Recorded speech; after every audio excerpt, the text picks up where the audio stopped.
Hello, welcome to Rap Life. My name's Angel. Thank you guys so much for listening week in and week out.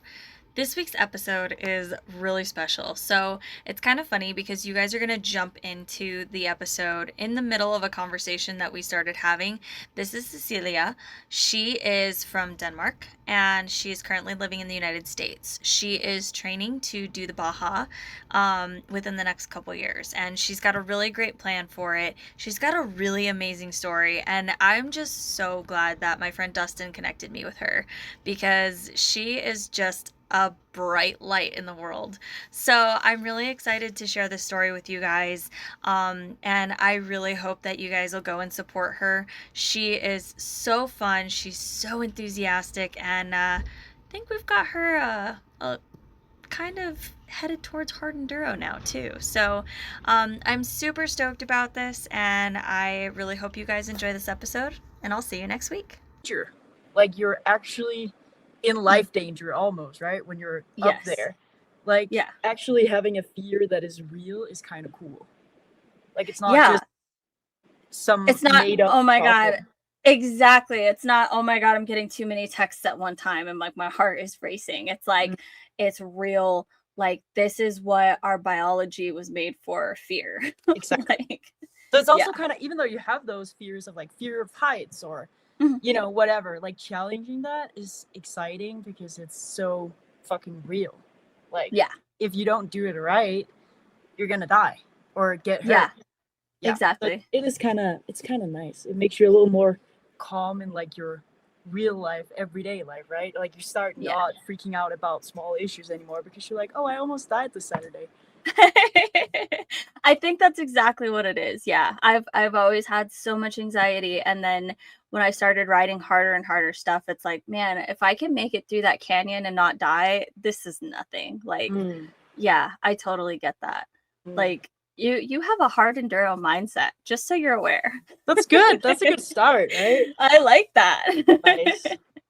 We've got to get you out to the race. So even if you just watch, you got to come out to one of the races and come and see it and just experience it. Because I've been to enduros, I've been to hare scrambles, I've been to motocross, supercross, and the community around hard enduro is just like no other. It's like you're coming into like a family reunion, and it's just so cool. Like everybody kind of knows each other, even if they don't know each other well. They're just like, hey, what's up? Like, I remember passing you in this canyon, or you know. And it's so cool. It's so welcoming, and it's an energy like no other.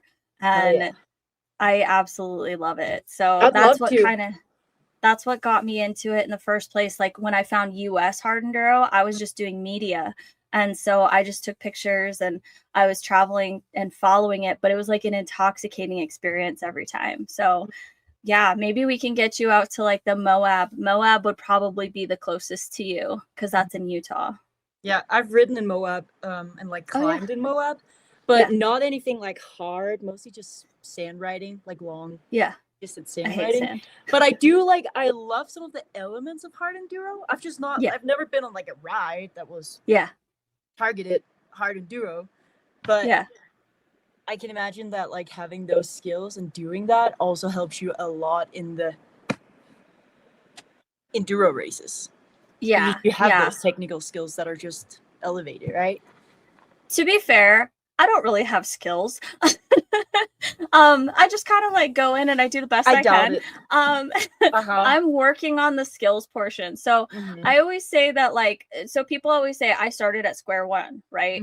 That's not me. I started at square like -20. So I had zero coordination. I had zero balance when I started riding. I was absolutely horrible. How old were you when you started riding, Angel? 28, I think. So it was about 8 years ago or 7 years ago. I don't know how old I am anymore. But it was years ago. And I didn't ride very much because I was married. I was in school. I just I had all these other things going on. I wanted to ride more, but it just didn't work out. So I was on a little TTR 125 and I I was out there my little 1 hour a year, 2 hours a year, whatever it was. And I was just so ecstatic about it. But then I got onto, like, I got divorced and changed my life essentially. And I ended up getting a new bike, which is the bike that I have now. It's a TE 300. And because I knew that I wanted to try to do hard enduro, I knew that I needed to push myself a lot because I was so far behind. Even on my TTR, I couldn't touch the ground and flat foot. So like, and that's like a kid's bike, So I knew that the Husky was going to be a challenge for how big it is for me. But I had test ridden a whole bunch of different bikes, and I was like, this is the one that feels the most comfortable for me. So that's what I went with. And it was just like a lot of static balance practice in the beginning because I had zero balance. Like I said, I would just fall over. Like if the wind started at all, even just a little bit, I was falling over. I fell over walking. So it was a lot of work to get into just being able to have the basics down. I took several clinics. And I was just like, okay, how do I do this? Like, I don't understand how to do any of this. Like, the first time I took a clinic, I didn't even really know that there was a back brake. And he's like, use your back brake. And I was like, what is that? Dude, I have had the same bad habit, and I'm still like trying to get rid of it with like using the front brake all the time. I love my front brake, right? Yeah. Yeah. I had gotten into a really bad habit about that recently because my front brake was like not that great. So I was using it a lot and I was like, oh, okay, this is great. I can feather like both brakes. And then I got a new brake line because I busted my brake line. I got a new brake line and I went to feather it the first time and it grabs a lot harder than it normally does. And my front washed out. I went over the bars and I was like, what is going on right now? And my buddy's like, dude, we just replaced that. I was like, oh, yeah, that makes sense. But then you learn it the hard way, right? Like then you really start just using your back brake. Yeah. Exactly. Yeah. So we all start somewhere and we all have the same struggles. We're just at different levels. Like, and one of the things that my friend Anita and I were talking about is she says that for me, I've had to learn the technical skills a lot faster. She didn't have to do that. She's been riding most of her life. And but she's tall. She's very tall. And she can just put a leg down. So she doesn't necessarily have to have that balance because she can just put her feet down and basically walk her bike through a section. I can't do that. So I have to, first of all, I had to learn yoga essentially, where sometimes I'm off on the side of my bike, but my leg is still on it to help keep traction on the rear. And I'm like on this side, and then I have to bounce from this side to that side and just kind of like bounce back and forth like a little cricket. And just, I had to learn all of that. I wasn't athletic at all growing up. So this is all new to me. But yeah, so I say now I'm probably to the point, instead of square one, I'm probably at like square 2 or 3, where I'm just starting to build skills. My little friend, he's like 16. He's laughing at me. He's like, you have about the skills that I had when I was 7. And I was like, that's rude. Right. I'll take that. Damn. But I think it's also like hard to sometimes recognize like where you are yourself, right? As you were talking about earlier, like when you keep doing new things and you keep progressing, it can be hard to like evaluate your own level. Because, you know, you when you live your life every day and you go ride, like you're not gonna notice all the change you go through. It becomes the new norm, right? That now you're at this level. And I think it's kind of nice that I've been able to ride with so many people across the country. I've ridden in 16 different states. And it's fun because then I get back to an area 3 or 4 months later and I get to ride with those people again. And they're like, you've progressed a lot. And I'm like, oh, have I? Okay. All right. I didn't think I had. So that's been kind of cool to see that. And I guess I need to listen to it more. I have a lot of self-doubt still.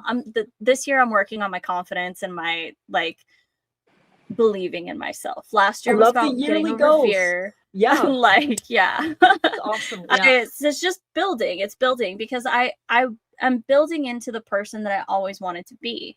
And I believe that everyone should do that, but not everybody has the motivation and the drive to do it. It's a lot of work. For me, I do a lot of studying of psychology, like in my off time, just for fun. And like I I do it because I believe in growth, and I want to learn like what makes people the way that they are, kind of thing. Like, what made me look at hard enduro and go, oh my God, that looks so much fun. And what made my friend look at dirt biking in general and go, hell no. You know, like, it's just funny because she grew up around a family who was always doing ATVs and dirt bikes and Jeep stuff and all of that. She grew up around it, but she has no desire to do it. Me, I didn't grow up around any of that. That wasn't a thing that I knew until I was like in my late teens. And then I finally saw it and I was like, what the heck? But then I was like hooked. So I just wanted to be part of off-roading. Yeah, that's actually super interesting.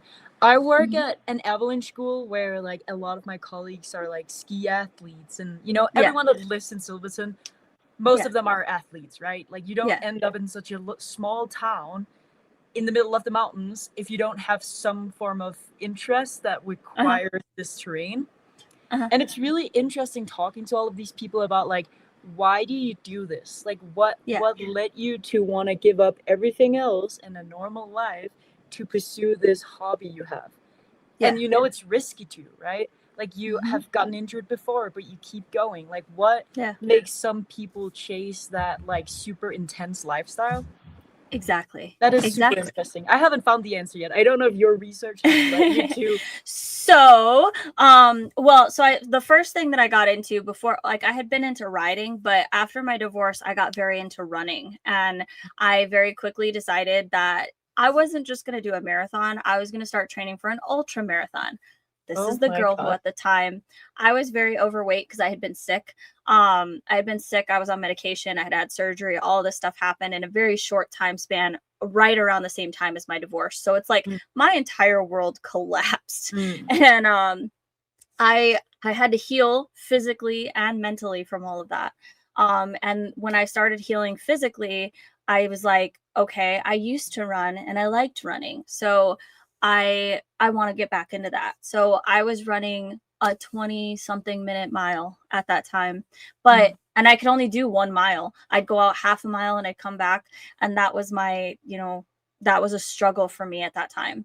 I was 217 pounds. I'm not a tall person, so there's a lot to me at that time.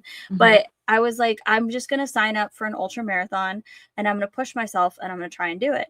And, it's just money I lose if I don't get to do it. Like if I don't make it.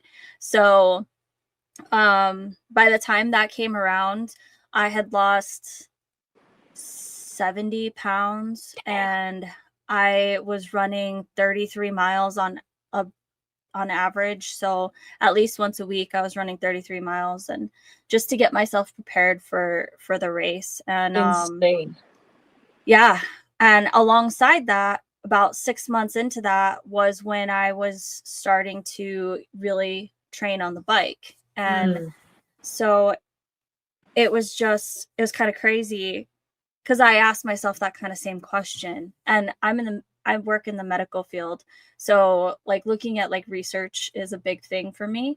And so I looked into research and I found out that a lot of endurance athletes actually have trauma in their life.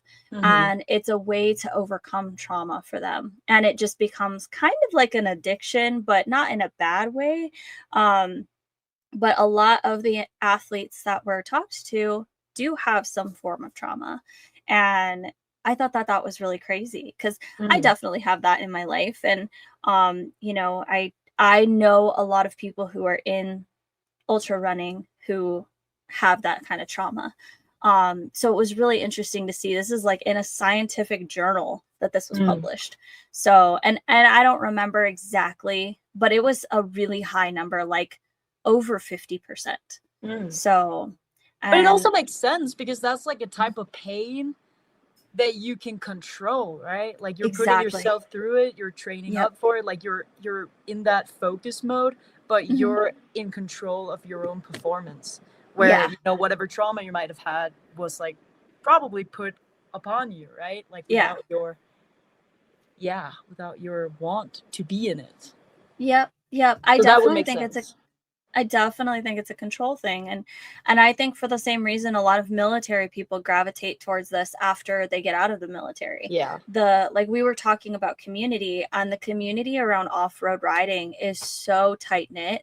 And the only other place I've ever seen it that close and that bonded is around the military. So I think it's super, super interesting. Like when you start pulling out those little things, like what you can see, but I think also in our culture right now, there's a shift that's happening, and this is not to get political at all. But I think that there's a lot of people who are very, like the culture is, we want answers right now. Like we want everything instant, right? All of our forms of communication are instant. We don't write letters anymore. Like if we have to wait more than 2 days for our Amazon package, we're upset. Like all of this stuff is gotta be fast. And that's as a culture. But people in off-road and people who ride dirt bikes aren't following that. So everybody who's on a dirt bike has to put in the time to get better. They have to put in the time to hit a goal. If your goal is to race, if your goal is to get better in racing, whatever it is, that's a lot of dedication.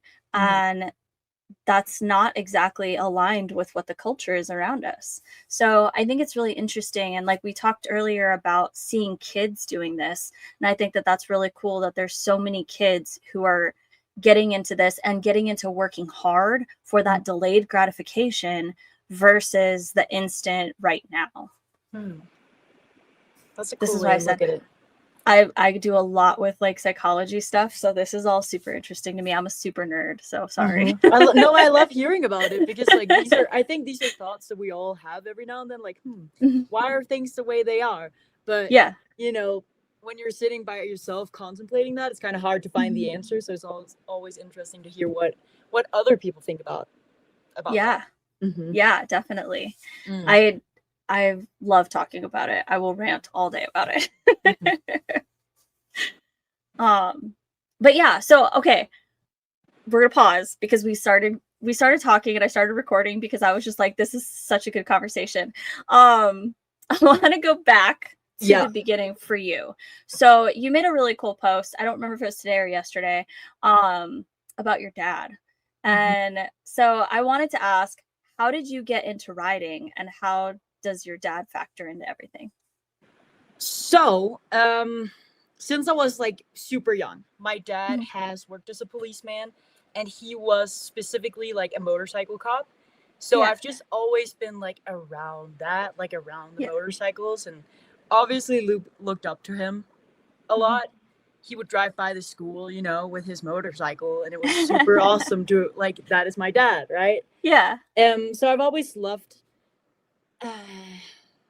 motorsport and just like motorcycles. But what like really got me into dirt bikes was this I don't know if you would call it like a reality show. It might have been more like a documentary about these kids. It was called Believe, Hope, and Talent, and it was this show about 4 kids who were into 4 different sports. And there was this motocross girl in the show, and I was 10 years old watching this, and I just thought she was the coolest girl ever. And already being super into motorcycles, realizing, okay, there's a form of motorcycle that I could start riding now, right? Like I'm 10 years old, but I could do that. So begged my parents to put me in motocross, and I couldn't because I lived in Copenhagen, which is a big city, and we had like this freaking city car with, you know, 2 doors, like lived in a tiny apartment. So that was not gonna happen. But I tried it out when I was 13, went to our local track and tried it out, and I was totally hooked on it. Like I loved it. But you there were no options to store this bike like anywhere. And again, we have an apartment. What's the solution here, right? And like, yeah. So that dream was kind of put on hold, and I just spent my teenage years watching all the movies. I really loved like all the Supercross movies back then, like where the guys would go and do cool tricks in the middle of nowhere. Watched a lot of films on the Baja race, and kind of kept it at that. And then when I was 18, I moved out and I started like earning my own money. You know, I've been kind of saving up, and that was when I bought my first dirt bike. Found a solution where we rented like a storage room in like this storage facility or whatever, and then like bought a trailer and would transport the freaking motorbike from the storage house, where you weren't allowed to have a dirt bike in a storage house with like gasoline in it, to the track every week. And it was just awesome. Yeah, I loved that. And that was kind of how I got into it. A bit later than I wanted to, but you know, better late than never. And that was when it was possible. So heck yeah. So how did the whole Baja thing factor into this? Because I know that that's a big dream for you. You talked about watching it on TV. Like how, like, what was it about it that captured your attention? Just that it felt so out of this world. Like it just felt so magical to watch the place, the terrain, the community around it. The fact that it's not just dirt bikes, but like there's a lot of different classes. Like I loved how chaotic it seemed. It was like so wild and dangerous, but beautiful and peaceful at the same time, right? It just like had all these elements to it that I'd never seen anywhere else.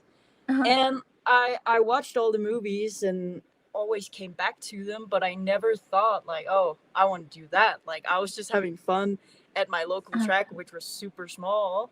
And never like not thinking I would ever get into enduro, because in Denmark we enduro is not really that common, because we don't have public land in the same sense that we do here. So it wasn't really something I thought would be, you know, I never considered it an option for me to like train for that.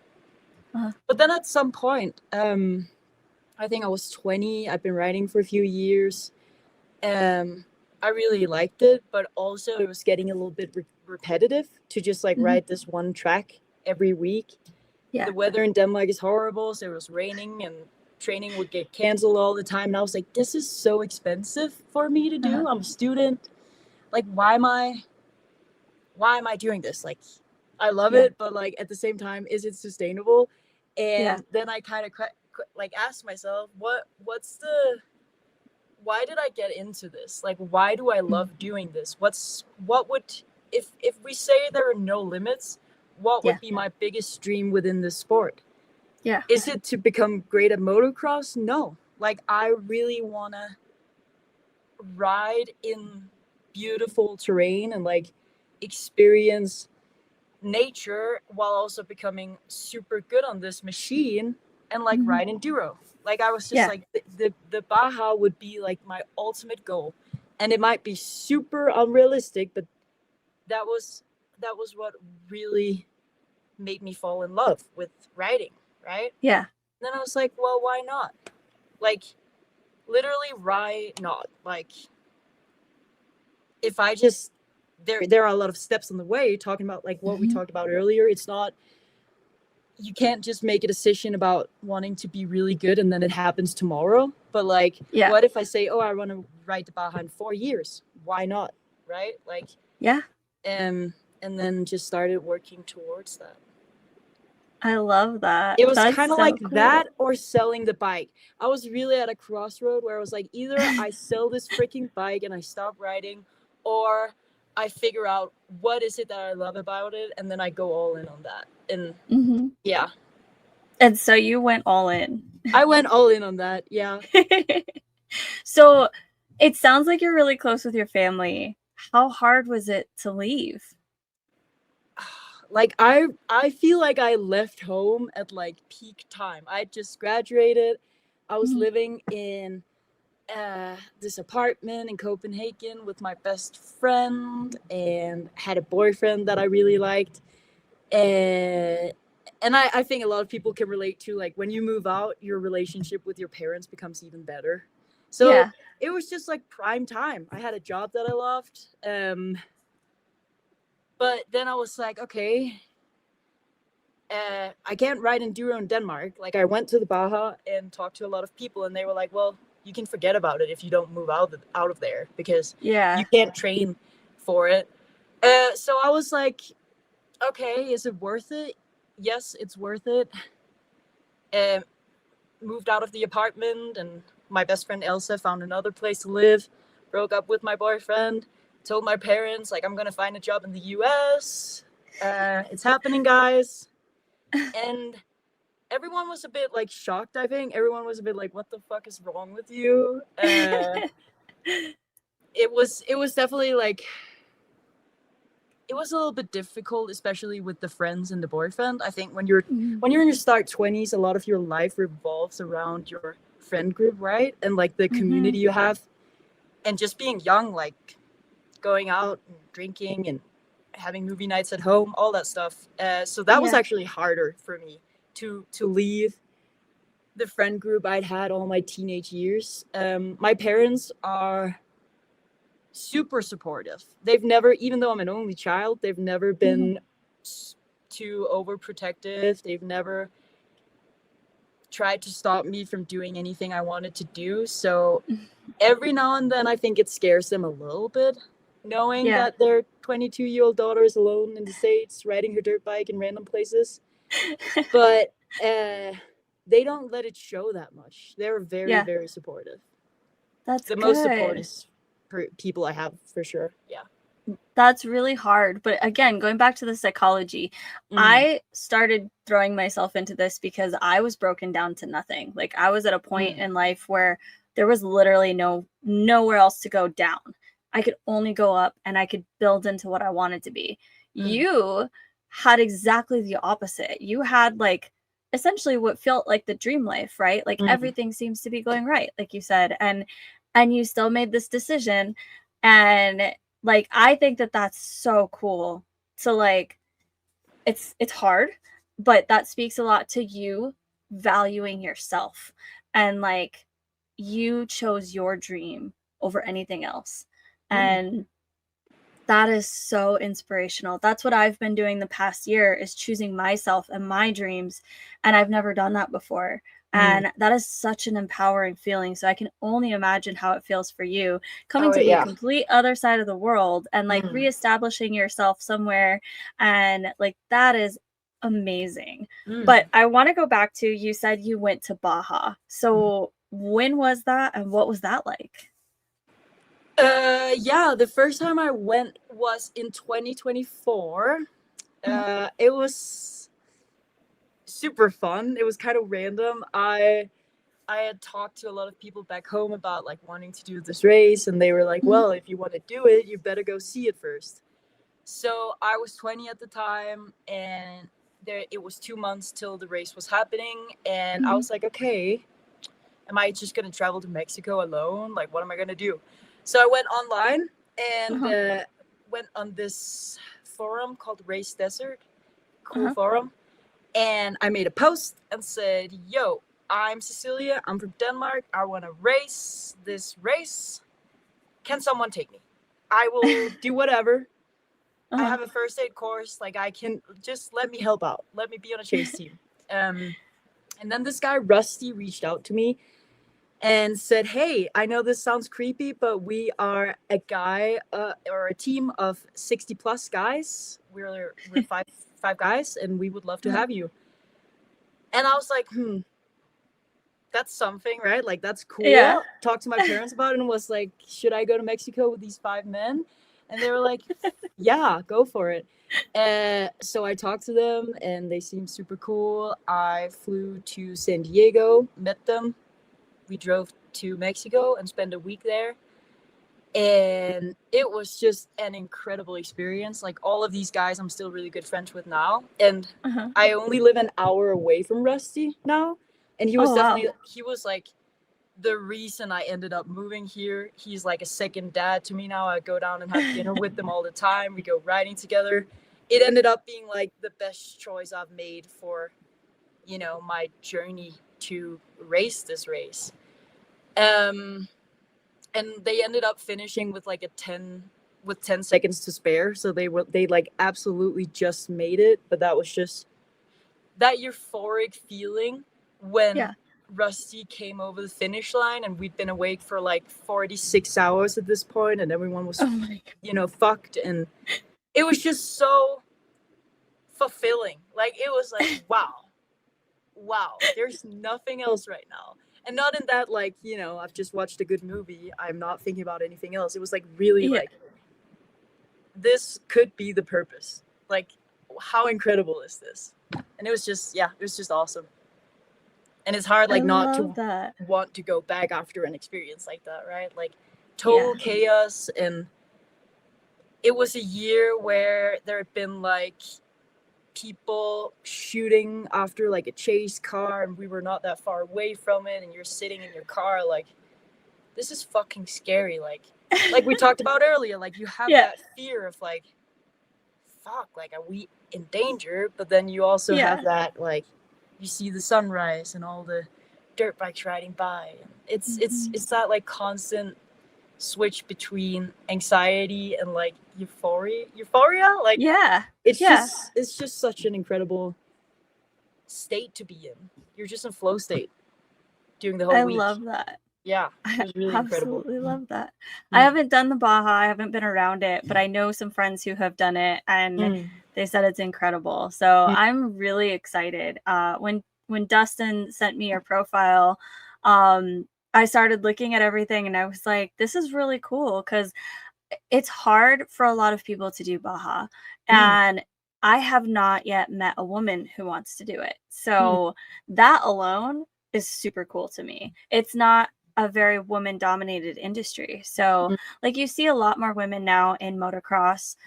We're still a minority, but it's so cool to see and meet people who have that passion and who are getting into these spaces, and especially like coming from the other side of the world. Like, that's the part that gets me, is like, I love the fact that you are following your dream like this. Like, that is so cool. And that gives me so much energy. Like, it gives me so much inspiration. Awesome. I love it. I'm glad you feel that way. Yeah. I also like, I think a fun thing around the Baja and around like my whole journey is that becoming a better rider and becoming a rider who's ready for races like the Baja, like long enduro races, is hard for sure. I don't want to take that part away from it. It's definitely hard, but also I love riding the bike, right? Like, I love getting hours on the bike. I love training for it, because that's why I'm here essentially. But all the like strategic planning behind it, of like even getting here and finding the bike and driving to the races and finding your crew and like scheduling your training sessions, like all that like planning and strategy that goes into even being on the bike. I love that part about it. So as of right now, what does like your training and nutrition look like? Like, I'm assuming you're already starting to kind of prepare for all of that, so that way you're ready. But what does that look like for you right now? There's definitely still a few years, I'd say, till like I'm ready for the Baja, and it's like a whole plan. You know, I want to do it with a team first, and then I want to do it as a duo with another girl or woman. Like, that would be super awesome. And then eventually I would really like to solo it. Like, that is the ultimate goal.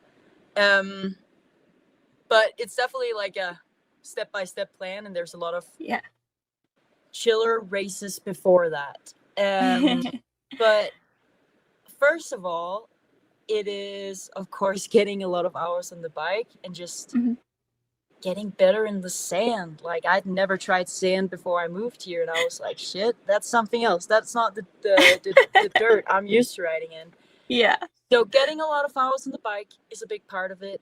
And then I have like this really awesome personal trainer who I work with. She sends me out like a program every week that I can use, just like regular strength and cardio training. Yeah. I live up here in Silverton, where right now it's been a bad snow year, but we do have a bunch of snow. So like we go snowboarding, we go like on these long skiing trips too, which is good exercise, not super targeted, but that's also a part of it, and that's really awesome. And then nutrition wise, controversial, but I'm actually a vegetarian, and I've always been a vegetarian. So I have worked with a dietitian to just like get that protein in. Get that protein in, girl. 120 grams a day. I think that's like my main goal in the nutrition part. Like I'm really good at meal prepping, because when you have a full-time job and you also try to go out and ride, and I drive to New Mexico 2 times a week to like spend a full day and camp there to ride, right? Yeah. So I try to like make it as easy for me to get the fuel I need for my body to like do those trainings. Yeah. Yeah. I love how you said that, fuel. In the last year, I've really come to look at food as fuel and not just as like a comfort thing. Like it had become that for me for a long time. Granted, I was sick, I was bedridden, I couldn't do a whole lot. And so food was what I was focused on. I actually ate really well, but I ended up gaining a ton of weight. And that really sucked. But ever since all of that has resolved, looking at food, protein was huge for me. I actually spent some time, probably about a good 4 or 5 months, where I was vegan. And that did not go well for me. Yeah. That's hardcore. Just not, yeah, it was a little too hardcore. And it just, I wasn't getting enough nutrients, but I also have a history of eating disorders in the past. And so I've spent about 16 years of my life, I had eating disorders. So my body requires stuff that not everybody needs. Like I could drink like straight salt water and be good. And like, I need to have red meat because otherwise I get anemic really easily. So yeah, so those are like things that, I mean, I did that to myself. But I didn't know the consequences back then. So nutrition has been a really big thing that I've gone and like I got a certification in nutrition because I wanted to learn everything. Like I said, I'm a nerd. I like to learn things. But it's really cool to like see other people who are being successful in motorsports that are in an alternative like diet. You know, vegetarian it's hard to get your protein. So if you don't mind, what are some of the ways that you are able to get that much protein? So like, first of all, I have been a vegetarian like for 20 years. So it's like, I've never really tried the other side of it. My parents aren't vegetarian. So I was just a weird kid who like didn't want to eat meat. But yeah, like you just find those sources, right, where you don't get, that are not like too calorie heavy, but has a bunch of protein. So I eat like so much chickpeas. I eat a bunch of tofu. I'm trying to think of some other good sources, like beans. I've always just eaten a ton of vegetables to like, you know, be able to eat like a lot. And then I'm very repetitive in what I eat. Like I always have Greek yogurt balls for breakfast. I always have my egg sandwich for lunch, and then I have like some kind of dish that you can like some pot dish that I make each week that I can just like, because I know exactly what's in there. It's easy to make. It's easy to store. I feel, you know, like I feel full after I've eaten it without feeling like too full. You know what I mean? That was something I really found challenging when I started working out like a lot more. It was like, like I feel fucking sick if I like go do hard exercise right after eating like a huge meal. Like that was definitely hard for me to figure out how to balance that. But just like having those dishes that I know work for me, and then just repeating them. I love good food, but there's also so many other exciting things in life right now. So I'm like, I don't need my food to be super new or exciting every day. I just need it to like work for me. Yeah. Yeah, it's really funny that you say that, because like for me, I eat the same things like all the time. Like ever since I started like really focusing on training and everything, I eat red meat 3 to 4 times a week. Again, that's because I need to. But I will eat eggs with every single meal if I can. Yeah. I love eggs. Yeah. I've lived at a couple of places where we had chickens, and so that was really cool because it was nice because we was just go outside and grab some eggs. But I eat the same thing like every week. Monday, Tuesday, Thursday, Friday. It's just Wednesdays, so easy. Yeah, Wednesdays are the oddball days because the people that I live with, they make dinner. And like I go out of like my plans way all the time. Like that definitely happens a lot. But just having that like baseline, especially working with a dietitian for quite a while, to just figure out how to eat properly and like understand food, right? Like what does my body need? When you have that like baseline knowledge, it's just way easier to genuinely stay in line, right? And then like obviously you should be able to have fun every now and then and enjoy your life. But it's just good to know. Yeah, definitely. And also, like, sorry to interrupt you, but you made a comment before about like how when you talked about the eating disorder stuff, you were like, you did that to yourself. I am a big believer that stuff like that is very like societal. You know what I mean? Like, obviously, it's something that happens, and you know, people do it to themselves. But like, it wouldn't have been a problem for a lot of people if we weren't like we are in society and like in sports. Like, oh my God, so many people struggle with that, or like so many young people just from being online. Like, I totally do not believe that is a you problem, or like you put that on yourself. Yeah, no, there was definitely other factors to it. And that kind of goes back to the psychology that we were talking about, and the control thing, especially. I had so much going on in my life. That's that trauma that we were talking about, that I didn't know how to have any kind of control. So the only control that I had was what I put into my body. And so that's kind of where all of that stemmed from. On top of the trauma. So yeah, it definitely wasn't like a conscious decision at first. Like it wasn't like, oh, I'm gonna do things this way. But it still was something that took me a really long time to get over, and I didn't really go get the help that I needed until I was way older. So but yeah, I definitely see what you're saying there. And I appreciate that. It's a horrible thing, and it's not, you know, it's just when people blame it on themselves, like that's it's oftentimes something else that, you know, leads to it, right? Definitely. And I try and like, I know a lot of young people, and I've had several young girls. My friends all have kids. They all had kids early. So now that those young girls are getting to those ages where they're starting to make comments about their own bodies, like you said, it's societal. And I'm like, that is not something you should be thinking about. Like, don't even think about that at all. Like, and that's one of the really cool things that's been, that's come out of me sharing my story, is that my friend's daughter actually did say that to me, where she was talking about how she felt like she was heavier than all the other girls. I think she was playing like volleyball or something, and she's a little bit shorter than all the other girls and just a little bit more like, she's got more meat to her, which is fine, but like, you know, there's absolutely nothing wrong with her. But she was getting self-conscious about it. And I told her, look at me.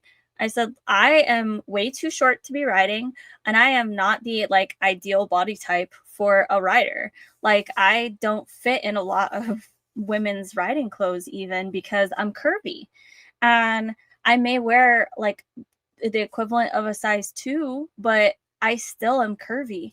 And like, in the clothes, my body doesn't look the same as like a little petite model size 2 girl. You know, I look very different, and that's okay. And that's been something that I've been able to show her, because I have had people say those things to me. That's the only reason I bring this up, that I don't fit the ideal riding type or whatever. And I thought that was ridiculous, but That is ridiculous. I was like, what is the riding type? Like, what are you talking about? But that, what was the comment? Something about like women who are good in this industry aren't thick or something like that. And I was like, excuse me? Was that to your face comment? Oh yeah. Yep. The audacity to say that to someone. And it's like a total lie. I was such a broken person at that time. This was like at the beginning. So like at the way beginning of me riding. And it's been echoed a couple times, but at this point, I don't care. I am thicker, I'm curvier. I don't care. I know what I do to take care of my body. I know how hard I work, but I also know that I have a lot of stress, and that makes my body keep like, you know, onto some fat or whatever. But there's factors to it. There's always factors, and nobody knows what I'm going through unless they sit down and talk to me. So these people who have these comments have no clue. They have zero clue of what's happening or what I've gone through. Like I said, I was 217 pounds like 2 years ago. And that's a lot of weight to lose in that time. I'm like 135 now. And so like, and also like, what can you do with that body? Like you're fucking out there running ultra marathons. Like you can, like, no matter how you look, that does not necessarily like tell the story of what you're able to do with that body, like how much strength you have, right? Like some of the coolest riders I've connected with online do not have that stereotypical riding body or whatever that comment was about. Like, you know, they have so much strength and so much endurance, and it's like, what the fuck does it matter? Yeah. And it shouldn't be about that at all. That's just people who are stuck on an aesthetic. But yeah, it's 100% about what you can do. And my body can do amazing things that I never imagined that I could do. Like I said, I wasn't somebody who grew up in sports. I didn't grow up lifting or anything like that. And so the fact that I can go out and drop my bike 40 times on a ride and deadlift that bike up, or in a couple cases I've had to lift it up because I've high sided and I have to lift it up into the mountain and like push it the other way. I can do that. And like, I don't care what you think about my body because I know I can do that. And a lot of people don't think that I could even pick up my bike once when they look at me, which is fine. I don't care. But it's like, when we go out and I'm out there, I try and tell like my group of guy friends, they know, don't help me unless I ask for it. Or unless you know the trail and we're going to come up to something super gnarly, then you can help me because that way I have energy to get there. But yeah, like that's one big thing. It was really funny. A friend of mine just over a year ago, the first time we met, it was a guy that I met online.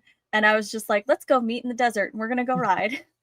And the first thing I said to him when he showed up was, I pick up my own bike. And he's like, hi. But that has become like almost like a trauma response to like tell people I pick up my own bike. Like, you don't have to worry about it. Like, I got it. Like, I will take care of myself because I know I'm going to make mistakes, but I'm still going to do it. So I love that mindset. And I think a lot of like, I've heard about a lot of other girls who have that mindset because it's like, yeah, you know, you want to, maybe there's a feeling that you need to prove yourself a bit more sometimes, especially if you're riding with a big group of guys. It's like, do not think that I'm helpless, right? You know what I mean? Like, I've got this.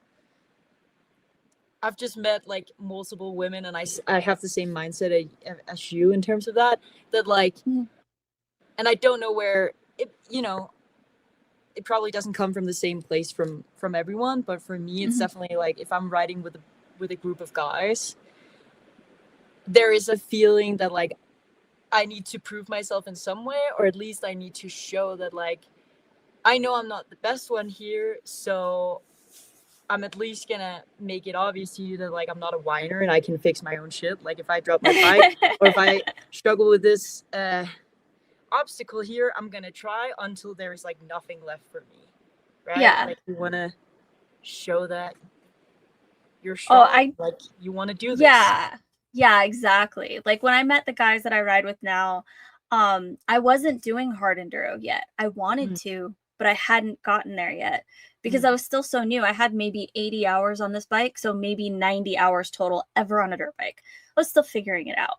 And the first time that we all went riding together was like actually like this coming weekend, like a year ago. It's gonna be 1 year. And it was the most terrifying experience for me because these guys all have a reputation, especially Cody. Like Cody had this reputation of being this guy who's like really good. He doesn't really ride with a lot of people who aren't that good. And like all of this like stuff, like all these guys have this reputation that I'd heard of. And I was like, I can't believe they want to ride with me. Like, why me? And so I had that exactly. It was like, I have to like show up, like I have to do my best. Because otherwise these guys are never going to want to ride with me again. And like, you know, I was like, they're probably never going to want to anyway. But I went out and I don't know how to quit on the trail. Like when I'm out there, I'm having so much fun. And even if I'm like sweating and like struggling, every struggle is a learning lesson. And so I'm learning. And so I'm happy. Because like I said, I'm a nerd. I love to learn. So it's always I'm doing really well or I'm learning something. So I'm always happy. And that's what I call my bike. I call my bike happy because I'm stupid happy when I'm on it. So I went out and these guys like all saw me struggle, all saw me to the point where like my face was beet red because I was just trying so hard. And they all continued to ride with me. And like Cody and Mitch took me out like a ton over the next few months and just took me to stuff that to me was hard. To them, it's a nice, easy ride, but they knew that I needed that like step to get to the point of being even remotely close to confident to do a hard enduro. And by April, I had signed up for my first one. So in 2 months, they made me confident enough. And now I've done 3 and I'm not going to stop. It's so important to like meet those people. And it's also not a bad thing, right? To like meet people where you feel like, okay, I'm going to give it my all. I need to like prove myself. I don't think that's a bad thing necessarily. That just makes you try way harder than you thought you could, right? Yeah, exactly. And, like, look where that took you. That's super awesome. Yeah. Well, so if you could give your best advice to somebody who is new at riding dirt bikes, what would it be? Somebody who just like went out, they just bought a bike today. Oh. Damn.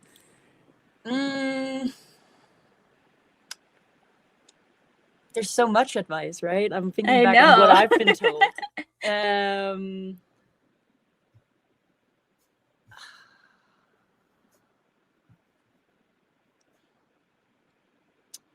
So like, okay, I think this should be taken with a grain of salt, right? Okay. But I think what has benefited me the most, and still, like, I'm still fairly new to all of these things that I'm doing on my dirt bike, right?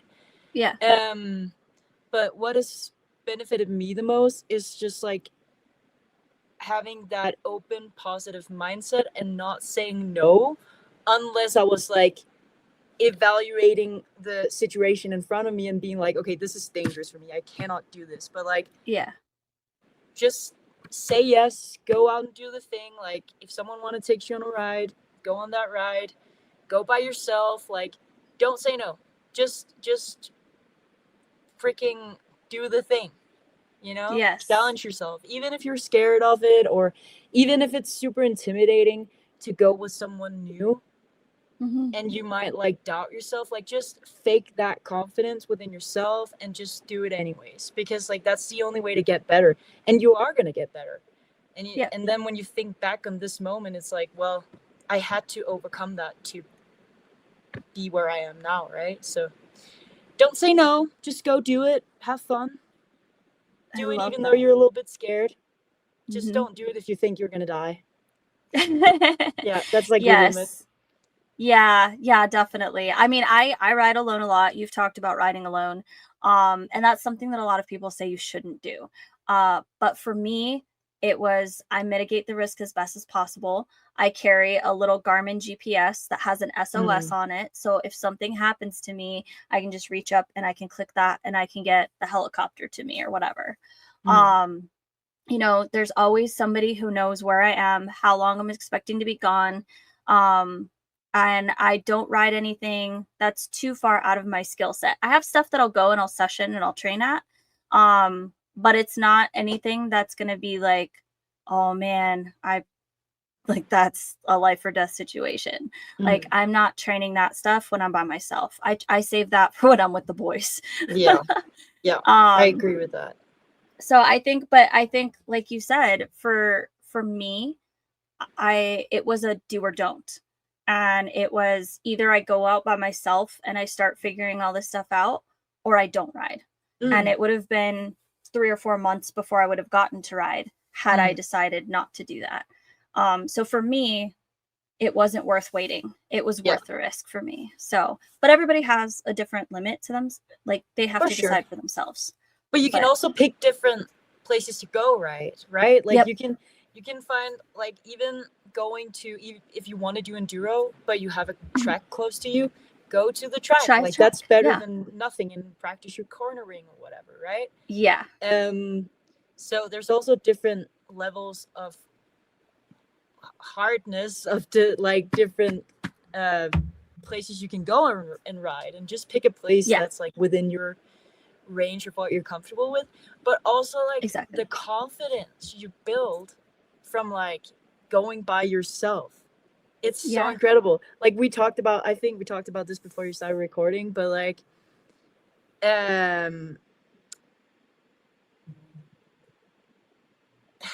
what was I about to say? Like, because both of us might be like people who don't like necessarily feel fear that much, but like building that confidence by like just going by yourself. Take your bike on your car, drive out there, do the ride. Like, you just reach a point where it's like, oh, I'm just gonna do that. Like, that becomes the norm, and it's incredible. It's an incredible empowerment to realize that you can do that and you can succeed while doing that. The first time I took my bike with me by myself on my car and I drove to Aztec to ride, I was freaking out. Like, just taking the bike off the car, and I was like, oh, are people looking at me? I'm alone. Do I look like an idiot? What am I gonna do? Where's the trail? What if I fall? What if I'm in a sand dune and I can't get up? Like, so many thoughts of like, I literally rode like half a mile away from the car, rode back to my car, and drove home. Like, it's a 2-hour drive, right? Like, it was so pathetic. But again, like, that was what it took for me. I was so scared. But like, next time I did it, I rode 4 miles out, right? And now I'm just doing it like it's nothing. Like, a week ago, I went and I rode, that's maybe a little bit dumb, but I went and did like a night practice. Like, I went at 2 in the morning and like just started riding in the dark, because that confidence just was built by doing the thing, right? And it was in steps, but at some point you just feel comfortable doing more than you did a while ago because you did it. Exactly. And I have built myself up. I've been terrified, like I told you, of exposure for a long time. And a couple months ago, I went out to California and none of the boys could ride. So I was by myself, and I was in one of the scariest places I've ever been in my entire life. This place always makes my heart race every time I like get close to it. I'm like, oh my God, what am I getting myself into this time? Just because of the amount of exposure there is. There's a lot of downhills, and I'm still not that great at downhill. Same. And so I was just like, oh, what am I getting myself into? And then I was by myself. So I was like, I don't know this place very well. Like, I know a couple places, but they were really sketchy to get to with the boys. So I was like, oh man. And I went and I did it anyway. And I kind of stuck to what I thought was going to be safe. And I, didn't go flying over the tops of things. I just like would creep up and I'd like peek over and be like, oh, okay, this is doable. I'm not going to die. But I did it. I did it by myself. And when I told somebody a couple weeks later, I was like, oh yeah, I was at Jawbone a couple weeks ago. They were like, oh, who'd you go with? I said, myself. And they're like, dude, I wouldn't ride Jawbone by myself. And I was like, well, I did. It's an amazing, amazing feeling. And I think as women, there's nothing more empowering than being able to do something like that. Doing hard things gives us so much confidence. Oh yeah, for sure. Doing hard things by ourselves and like, succeeding in it. It's so incredible. It makes you such a calm person to realize like all this shit you can just take and it's like fine. It's like not even, it's like, whoa, okay, I did that. Wow. Yeah, exactly. Like life isn't as crazy as we sometimes make it out to be in our heads. So I like that. Or as hard, you know what I mean? Like everyday life is not necessarily as hard as we make it. It's cool to go out and like really get like beat up. And also like the realizing that, even though it's like super hard and uncomfortable and scary, it's like it's still worth it. Like even in those moments, like you said before, it's like all day of riding is a good day of riding. It might not have been the best riding, but the experience in itself and like what you take with you till the next time you go is like was worth it. Yeah, exactly. I love it. Well, I have one more question for you. If you could go anywhere in the world, all expenses paid, where would you pick to go to ride or race? I'm still, new to the US and go to Mexico every now and then. I've been there like 2 times now and I'm planning to go there again soon. And there's enough excitement for me here. Like I am just starstruck to be here. I love it. Every time I go a new place to ride, I'm like, wow, this is incredible. Yeah. So I think it'll be a while if ever I get tired of the terrain we've got here. But I've heard a lot of good things about New Zealand, and I would love to someday just go on, like not to race, but just to like see it and ride there. I've had some good friends back home in Denmark who went each year, and they had like an RV with some bikes on it over there, and they loved it. And ever since I heard that story, I was like, yeah, I'd do that. Well, if you decide to go, let me know. I know people down there, so I could definitely get you hooked up with them. Have you ridden in New Zealand? Nope, not yet. I haven't made it that far. I've only left the country one time, and it was to Austria. So that was my first adventure. So, but the first of many. So yeah. I think my next trip will probably be Iceland. I was gonna say, I'm gonna go ride with Anita. What's your dream destination to ride in? Right now Iceland is high on my list because of Anita. She's absolutely incredible, and I want to go ride with her, and her mom rides too. Her mom is 62 and rides hard enduro with her. So, hard enduro? That's 62. Slay. Yeah. Wow. Yeah. Nice. But other than that, I really want to go to Turkey. Turkey has an absolutely phenomenal race called Sea to Sky. And they literally go from the ocean to like the top of a mountain. It's like 14,000 feet of elevation change. It is absolutely insane. I cannot do it for at least another 3 to 4 years because of the skills required. But that would probably be one of my bucket list ones because the terrain is just so cool looking. Nice. Yeah. Awesome. Cool. Yeah. I think I've underestimated like how many good places in Europe there are too. Oh, there's a ton. Yeah. There's Spain actually has a ton of really good riding. A lot of the hard enduro riders go out to Spain to train. So I've heard like Romania too, like which is I would have never thought, but how fucking cool is that? Romania has the Red Bull Romaniacs every year, and it's phenomenal looking. My friends have done it, and I'm gonna try to do it, but we'll see. Depends on if I can get the funds together. But yeah, it would be really, really cool to do that one too. Romania, Austria, like there's just good riding all over the place, except Germany apparently. Germany apparently is like it's really hard to ride in Germany. There's not very much. Yeah. I can see that. It's probably very similar to Denmark. I could imagine Denmark, they have a bunch more land. Maybe they have some good tracks, but enduro. I heard there's some really good riding in Norway. Norway and Sweden. That would actually, if I didn't say New Zealand, I would probably say Sweden or Norway. Like they have some awesome terrain, and it's just beautiful. Like all outdoor adventures I've been on in Sweden and Norway has been incredible. I can barely believe that it's so close to Denmark because it's a great country, but naturally, like in the nature wise, it's not super much inspiring. Like we have a few places, but like and beautiful seas and whatnot. But everywhere's different though. Yeah, for sure. We have great culture, but there you go. Yeah. Well, in our last couple minutes here, do you have any shout outs or thank yous? thank you to you, Angel, for inviting me on here 5 days after my first post. I was definitely a little surprised that you wanted to talk to me, but that's awesome. Yeah. And thank you to Dustin for recommending me to you. He's been awesome. He just shipped me a lowering kit for my bike. He saw one of my videos and he was like, you're too small for that bike. And I was like, ah, am I? Yeah. So thank you to Dustin. And then maybe like thank you to just I did not expect I just made that Instagram profile to kind of like separate my work. Like I work in marketing and I study film and TV, so I do a lot of creative work. So I kind of wanted to separate my main I kind of wanted to separate my main profile and like my work stuff with my dirt biking. So I made a profile dedicated to the dirt biking.